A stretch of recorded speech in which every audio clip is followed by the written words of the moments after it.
प्रिय दोस्तों नमस्कार प्रणाम। मैं आप लोगों को एक प्यारा सा चुटकुला गीत सुना रही हूँ। आजकल खेत में साड़ बहुत परेशान कर दिए हैं, सारी फसल एकदम नाश कर दे रहे हैं। उसी के ऊपर ये गीत है। अगर पसंद आए तो लाइक सब्सक्राइब कमेंट मेरे चैनल को निर्मला राधेश्याम यादव को ज़रूर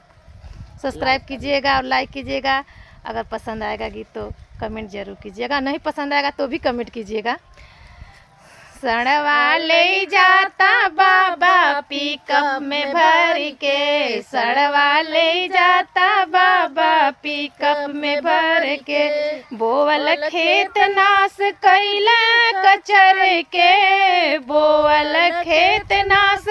कैला कचर के, सड़वा ले जाता बाबा पिकअप में भर के, सड़वा ले जाता बाबा पिकअप में भर के, साड़ से तुहरे परेशान बा, सड़वा से तुहरे किसान परेशान बा, खेतवा रखावत साँझ बिहान बा,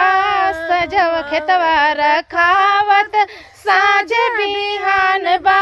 सारी फसल साफ कई दिहल चर के, सड़वा ले जाता बाबा पिकअप में भर के, सड़वा ले जाता बाबा पिकअप में भर के, सड़वा ले जाता बाबा पिकअप में भर के, घेर के बैठे सड़क सरकारी, घेर के बैठे सड़क सरकारी,